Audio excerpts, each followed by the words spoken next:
आप देख रहे हैं इंडिया न्यूज। सबसे पहले देश आपके साथ मैं रचना बंसल। पाकिस्तान में चल रहे एससीओ शिखर सम्मेलन की बैठक को लेकर चर्चा सिर्फ पाकिस्तान या हिंदुस्तान तक नहीं है, अलग अलग देशों की निगाहें इस समिट पर टिकी हुई है। आज है इस समिट का दूसरा दिन। एससीओ की बैठक में विदेश मंत्री डॉक्टर एस जयशंकर शिरकत करने वाले हैं। बैठक में एस जयशंकर भारत का प्रतिनिधित्व कर रहे हैं।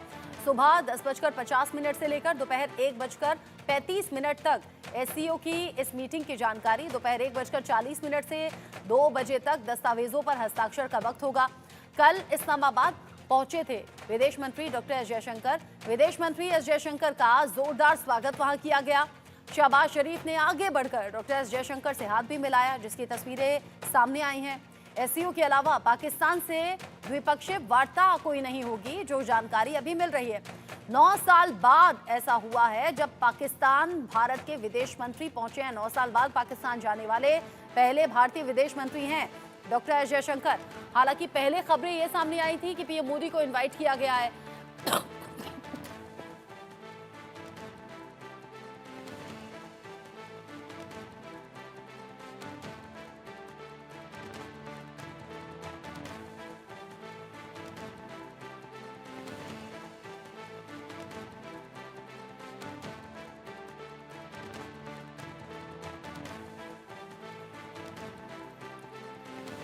9 साल बाद भारत के विदेश मंत्री डॉक्टर एस जयशंकर पाकिस्तान में होने वाले एससीओ समिट में हिस्सा लेने के लिए पहुंचे हैं। ऐसे में सवाल बहुत से उठ रहे हैं भारत पाकिस्तान के रिश्तों को लेकर भी। जैसे इससे पहले मैंने कहा कि पीएम मोदी को इनविटेशन मिला था एससीओ समिट में शामिल होने का, लेकिन फिर तभी से कयास लगने लगे कि पीएम मोदी इस इनविटेशन पर नहीं जाएंगे, और हुआ वैसा ही। पीएम मोदी इस इनविटेशन पर नहीं गए। भारत की तरफ से डॉक्टर एस जयशंकर विदेश मंत्री इस समिट का हिस्सा बने हैं, लेकिन हाँ, दोनों देशों के बीच में कोई द्विपक्षीय बैठक, द्विपक्षीय वार्ता नहीं होनी है। ये भी पाकिस्तान को एक सीधा जवाब देने के तौर पर देखा जा रहा है। हाँ, एससीओ समिट है तो भारत का इसमें प्रतिनिधित्व जरूरी था, इसलिए विदेश मंत्री डॉक्टर एस जयशंकर जरूर पहुंचे, लेकिन इसे महज औपचारिकता के तौर पर ही देखा जा रहा है। पाकिस्तान में एससीओ समिट का ये दूसरा दिन है और आज दूसरे दिन पर भी निगाहें सभी की टिकी रहेंगी। जब विदेश मंत्री डॉक्टर एस जयशंकर पहुंचे थे, खास तरीके से उनका स्वागत हुआ। साथ ही साथ पाकिस्तान के पीएम शहबाज शरीफ ने हाथ मिलाकर गर्मजोशी के साथ विदेश मंत्री डॉक्टर एस जयशंकर का स्वागत भी किया। ऐसे में पाकिस्तान, जो कि सीमा पार से रह रहकर साजिशें भी करता है और इन साजिशों को अंजाम देने के लिए तरह तरह की जो स्ट्रैटेजी है वो बनाता है चीन के साथ मिलकर, ये किसी से छिपा नहीं है। और इसीलिए भारत का स्टैंड एकदम क्लियर रहा है कि भारत ये सीधे तौर पर बताता रहा है कि बातचीत और चालबाजी दोनों एक साथ नहीं चल सकती, इसीलिए पाकिस्तान से बात नहीं होगी। यानी कि एक हाथ में बंदूक और एक हाथ से शेक हैंड, ऐसा पॉसिबल नहीं हो, और इसीलिए पाकिस्तान से बातचीत नहीं हो सकती। लेकिन जो अभी हालात बने हुए हैं भारत पाकिस्तान के बीच में, जब सीमा पार से रह रहकर साजिशें, सीमा वाला इलाका चाहे वो पाकिस्तान का हो, राजस्थान का हो या फिर जम्मू कश्मीर में आए दिन जो होने वाली घटनाएं हैं वो साफ करती है कि पाकिस्तान अपनी हरकतों से ना तो बाज आ रहा है ना सुधर रहा है। ऐसे में ये जो एससीओ समिट है, इस पर दुनिया के अलग अलग देशों की निगाहें हैं, जहां भारत औपचारिकता महज पूरी करने पहुंचा है, ऐसा लगता है, ऐसा दिखाई देता है। विदेश मंत्री डॉक्टर एस जयशंकर एक दायरा मेंटेन करते हुए पहुंचे जरूर हैं, लेकिन द्विपक्षीय वार्ता दोनों देशों के बीच में नहीं होगी। एससीओ समिट में विदेश मंत्री डॉक्टर एस जयशंकर का पहुंचना और इस एससीओ समिट का पाकिस्तान में होना, इस पूरे मसले को लेकर जम्मू कश्मीर के पूर्व डिप्टी सीएम कविंद्र गुप्ता क्या कह रहे हैं, सुनिए। देखिए, ये जो सम्मेलन है या समिट है, ये केवल एससीओ की मीटिंग है शंघाई को लेकर के। इसके अलावा इस पर कोई और चर्चा होगी ऐसा लगता नहीं है।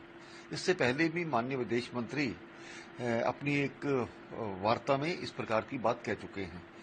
भारत पाक के जहां तक रिश्तों की सवाल है, वो किस हालात में वो करेंगे, ये तो देश में अलग से तय होगा और उसी विषय को लेकर के बात हो सकती है।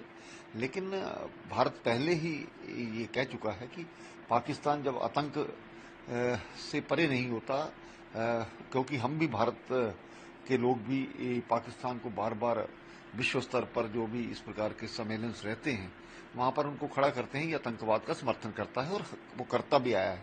भारत में भी इस प्रकार से हालात खराब करने की उसकी कोशिश रहती है। इसलिए जब जब भी ये बात हुई तो यही जवाब आता है कि पहले पाकिस्तान अपने आप को सुधारे, उस पर चर्चा हो सकती है। मुझे लगता है केवल एससीओ समिट तक ये बात सीमित है। देखिए, ये जो विदेश मंत्री डॉक्टर एस जयशंकर पहुंचे हुए हैं पाकिस्तान और इस समिट का आज दूसरा दिन है। आज ही उनकी वतन वापसी भी होनी है, लेकिन एससीओ समिट पाकिस्तान में होना और इसके एजेंडे को लेकर तरह तरह की जो चर्चाएं हैं, आप जान लीजिए कि आखिर मुख्य एजेंडा इस एससीओ समिट का क्या है।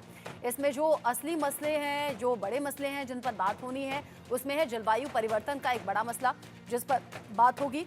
आतंकवाद का मुकाबला आखिर कैसे किया जाए, इसको लेकर भी चर्चा होनी है। बढ़ते तनाव और वैश्विक चिंताएं कौन कौन सी हैं, उस पर भी यहाँ चर्चा होगी। कनेक्टिविटी और बुनियादी ढांचे को बढ़ावा देना, कैसे उसे मजबूत किया जाए, ये भी एक अहम विषय है। क्षेत्रीय सुरक्षा और सहयोग बढ़ाने पर भी चर्चा होनी है। सामाजिक प्रगति के लिए प्रौद्योगिकी का इस्तेमाल कैसे हो और कैसे हो रहा है, इस पर भी चर्चा। एससीओ के साथ में सांस्कृतिक जुड़ाव कैसे बना रहे, इसको लेकर भी चर्चा हो रही है। एससीओ समिट में शहबाज शरीफ जब गर्मजोशी से विदेश मंत्री डॉक्टर एस जयशंकर से मिले तो चर्चाएं इस तरह की भी होने लगी कि क्या ये भारत पाकिस्तान में नजदीकी का संकेत है क्या। लेकिन फिर रह रहकर चर्चाएं जो सामने आई, उसमें साफ हो गया कि भारत आतंकवाद को लेकर जीरो टॉलरेंस की नीति अपनाता रहा है, अपनाता रहेगा और किसी भी तरीके से एंटरटेन नहीं किया जाएगा। अगर पाकिस्तान इसी तरीके से अपनी साजिशों को कंटिन्यू रखता है तो, और एक हाथ में बंदूक और एक हाथ से बातचीत का प्रस्ताव, ये स्वीकार्य भारत के लिए कतई नहीं है। अब ऐसे में एससीओ समिट को लेकर जब चर्चाएं अलग अलग तरीके से सामने आ रही हैं तो इस पर अलग अलग रिएक्शंस भी हैं। क्या दूरियां वाकई खत्म हो जाएंगी? क्या पाकिस्तान आतंक का रास्ता छोड़कर वाकई सही रास्ते पर चल सकता है? क्या पाकिस्तान, जहां पर एक बड़ा तबका रोटी के संकट से जूझ रहा है, जो पाकिस्तान इस संकट से जूझ रहा है, क्या पाकिस्तान इस संकट से निकल पाएगा? क्या ऐसे कोई भी अंदेशा, कोई भी संकेत है क्या? अलग अलग देशों के जो नेता हैं वो इस समिट का हिस्सा बने हुए हैं और इन पर चर्चा जाहिर सी बात हो रही है। भारत की तरफ से भी औपचारिकता पूरी की गई है। डॉक्टर एस जयशंकर पहुंचे हैं एससीओ समिट में हिस्सा लेने के लिए।